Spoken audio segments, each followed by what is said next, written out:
তাদের প্রতিনিধি চুজ করছে পরবর্তী 5 বছরের জন্য। তো স্বাভাবিকভাবেই আমি আশা করবো যে তারা তাদের এই অধিকারটুকু পূরণ করবে এবং তারা সচেতনতার সাথে ভোট প্রদান করবে, যাতে করে তারা তাদের সঠিক প্রতিনিধি চুজ করতে পারে আগামী 5 বছরের জন্য। জয়ের ব্যাপারে আপনি কতটা আশাবাদী?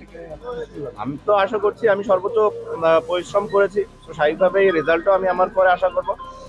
বাট চেষ্টা থাকবে যে যত বেশি টার্ন আউট করা যায়, যত বেশি টার্ন আউট হয় সেজন্য আমি কাজ করেছি, চেষ্টা করেছি।